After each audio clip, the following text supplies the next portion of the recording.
నమస్తే, welcome to Leo. మనతో ఉన్నారు సీనియర్ జర్నలిస్ట్ హేమసుందర్ గారు. సార్ నమస్తే. నమస్తే అండి. సార్, పవన్ కళ్యాణ్కి సంబంధించి జూలై 24వ తారీఖు రిలీజ్ కాబోతున్నటువంటి ఒక హరిహర వీరమల్లు పార్ట్ 1 దీనికి సంబంధించిన ట్రైలర్ అయితే వచ్చేసింది. సో ట్రైలర్ చూస్తే మీకు ఏమనిపించింది? ట్రైలర్ అయితే పెద్ద హిట్ అనిపించిందండి. మెగా సూర్య ప్రొడక్షన్స్ ఒక మెగా హిట్కి సిద్ధమైందని అనిపించింది.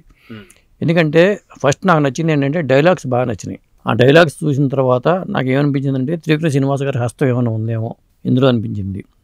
దానికి ముఖ్యంగా నిన్న ఈ ట్రైలర్ ఫంక్షన్కి కూడా ఆయన పవర్ స్టార్ వచ్చినప్పుడు పక్కనే ఆయన కూడా ఉన్నారు కాబట్టి ఆయన హస్తం ఖచ్చితంగా పడి ఉంటుంది డైలాగ్స్ విషయంలో. ఆ డైలాగ్స్ కూడా మెరుపులా డైలాగ్స్. ఈ ట్రైలర్ చూసుకుంటే దాదాపు 3 నిమిషాలు ఉన్న ట్రైలర్ రిలీజ్ చేశారు. ఇప్పటిదాకా సినిమా మీద బజ్ రాలేదు కానీ ఖచ్చితంగా ఈ ట్రైలర్తో ఒక హైప్ అయితే వచ్చిందండి. అయితే ఒక సనాతన ధర్మాన్ని నమ్ముకున్నటువంటి ఒక పవన్ కళ్యాణ్ గారు, అది రీల్ కావచ్చు, రియల్ కావచ్చు, రెండు చూస్తూ వస్తున్నాం.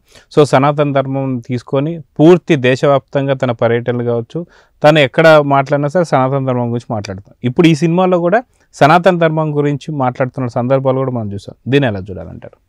ఆయన టైటిల్ స్టార్టింగ్లోనే వేశారు, జర్నీ ఫర్ ద ధర్మ బిగిన్స్ అని వేశారు. తర్వాత ధర్మ రైజ్ అని చెప్పి చివరిలో వేశారు. అంటే సనాతన ధర్మానికి ఈ కథతో మిళితం చేసి స్క్రిప్ట్ తయారు చేశారా, ధర్మ అంటే ఏమిటి అనేది కొంత క్లారిఫై చేసే అవకాశం కనిపిస్తుంది. ఇంకొకటి ఏంటంటే ఇప్పటిదాకా మీరు మేకల్ని తినే పులుల్ని చూశారు, ఇప్పుడు పులుల్ని వేటాడే బెబ్బుల్ని చూస్తారు అనే డైలాగులు చాలా పవర్ఫుల్గా ఉంది. అలాగే మీకు సింహాసనమా మరణ శాసనమా అనే డైలాగ్ కానీ ఇవన్నీ కూడా ఈ పంచ్ డైలాగులు అయితే బాగున్నాయి, అద్భుతంగా ఉన్నాయి. అయితే మనం చూసుకుంటే పిఎం నరేంద్ర మోడీ గారి యొక్క డైలాగ్ని కాపీ కొట్టారని చెప్పి నాకైతే అనిపిస్తుంది. ఎందుకంటే ఔరంగజేబు వచ్చి అక్కడ కత్తి పట్టుకొని దేకో ఆంధీ ఆగయా అని చెప్పేసి అన్నాడు. అంటే తుఫాను వస్తుంది అన్న సందర్భంలోనే పవన్ కళ్యాణ్ రావడం. గతంలో కూడా మనం చూసాం పవన్ కళ్యాణ్ గారిని ఏ పవన్ ఏ ఆంధీ హే అని చెప్పి నరేంద్ర మోడీ గారు గతంలో కూడా అన్నారు. సో దీన్ని ఎలా చూడాలంటారు? అదే అవన్నీ గుర్తుపెట్టుకుని ఉంటారు బహుశా, నేను అనుకోవటం. ఇప్పుడు దాకా ఏంటంటే ఈ సినిమా మీద కొన్ని నీళ్ళ కమ్ముకున్నాయి. 6 ఏళ్ళుగా చేస్తున్నారో సినిమా ఎలా ఉంటుందో, ఈ రూపురేఖలు ఎలా ఉంటాయో అనుకున్న దానికి చెక్ పెట్టేలాగా ట్రైలర్ అయితే ఉంది. కాకపోతే నాకు డౌట్ వచ్చింది, ఎందుకంటే పవర్ స్టార్ కనిపించే సన్నివేశాలు చాలా తక్కువ చూపించారు. ఎందుకంటే లాంగ్ షాట్లు ఎక్కువ ఉన్నాయి. ట్రైలర్ చూసుకుంటే ఎక్కువ లాంగ్ షాట్లలో ఎక్కువ కనిపించారు. ఆయన కనిపించిన 2-3 షాట్లు మెరుపు షాట్లు లాంటివి ఉన్నాయి కానీ తర్వాత వీరమల్లు చెప్తే వినాలి అనే డైలాగ్ దగ్గర మాత్రం ఆయన రూపురేఖలు ఇప్పుడు షూట్ చేసినట్టుగా కనిపిస్తుంది. అంతకుముందు మంచి గ్లో ఉన్న ఫేసు కాస్త అక్కడ డల్ అయినట్టు కనిపించింది. అదొకటి అండి. అది సినిమాలో మరి ఎంత రిఫ్లెక్ట్ అవుతుందనే చూడాలి. అయితే ప్రపంచంలో ఒకే ఒక కోహినూర్ వజ్రం ఉంది అని చెప్పగానే పవన్ కళ్యాణ్ గారిని చూపించడం, అక్కడ గుర్రం ఎక్కేటువంటి ఒక ప్రయత్నంలో పవన్ కళ్యాణ్ గారి లుక్లు ఎలా ఉన్నాయని చెప్పేసి అనుకోవచ్చు. ఇంకోటి ఏంటంటే దీంట్లో ఇప్పుడు కోహినూర్ వజ్రం మీరు మనం చెప్పారు, ఇది కోహినూర్ వజ్రం కదా లేకపోతే స్టార్టింగ్లో వేశారు వీళ్ళు ఇక్కడ పన్ను కోసం పన్ను కట్ట నలిగిపోతున్నారు అనే విషయంలో. మరి ఇక్కడి నుంచి ఒక ప్రతినిధి గోల్కొండ నుంచి 8వ వార్డు ఢిల్లీకి వెళ్తున్నారని చూపించారు. అంటే ఈ పన్నుకి దానికి ముడిపెట్టి మళ్ళీ ప్రకృతి నుంచి ఒక వీరుడు పుట్టాలంటూ చెప్పారు, స్టార్టింగ్లో ఇంట్రో చెప్పారు. దీన్ని ఎలా కోహినూర్ వజ్రానికి దీనికి కనెక్షన్ ఏంటి అనేది అర్థం కాల. ఆ కోహినూర్ డైమండ్తో ముడిపెట్టిన కదా. అలాగే ఆ డైలాగ్ రాగానే పవర్ స్టార్ చూపించడం ఏంటంటే ఒక డైమండ్, కోహినూర్ డైమండ్ అన్నట్టుగా ఏం చూపించారు. నిజంగా ఆయన డైమండే, కానీ ఈ డైలాగ్ ద్వారా కూడా చెప్పారు. అంటే వీరమల్లు పాత్ర ఒక రాబిన్హుడ్ తరహా పాత్ర అని మనం మొదటి నుంచి అనుకుంటున్నాం. ఒక మొఘలాయుల కాలంలో ఉండే ఒక క్రియేట్, బహుశా నేను అనుకోవడం వాస్తవ పాత్ర లేకపోతే కల్పిత పాత్ర మనం చెప్పలేము. కాకపోతే ఇప్పుడు మొన్న ఆ మధ్యన వచ్చిన చావా ఎలాంటి ఎంత హిట్ అయిందో మనకు తెలుసు. ఆ మొఘలాయుల కాలంలో ఔరంగజేబు అనేది అసలు మొఘలాయుల చరిత్రలోనే ఔరంగజేబు లాంటి వాడే ఆ పాలనను భ్రష్టు పట్టించాడు, అది అందరికీ తెలుసు.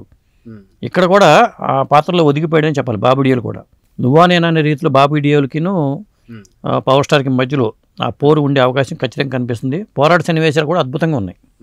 అది ఇక్కడ మనం చూసుకుంటే నిధి అగర్వాల్ హీరోయిన్ గురించి చూసుకుంటే హీరోయిన్ లుక్స్ చూస్తే ఎలా అనిపించింది?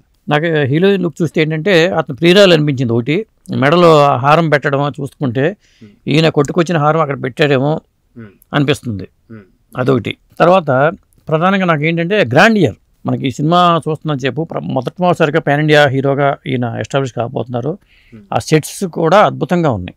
అది మరి అంత తరహా సెట్స్ తోటతన్ని లాంటి వాళ్ళు వేయాలి బహుశా, నేను అనుకోవడం అది తరుణి గారి హస్తం ఉందని అనిపిస్తుంది సెట్స్ విషయంలో. నేను అది టైటిల్స్ చూడలేదు, కానీ సెట్స్ మాత్రం అద్భుతంగా ఉన్నాయి. అలాగే మ్యూజిక్ చాలా బాగుంది.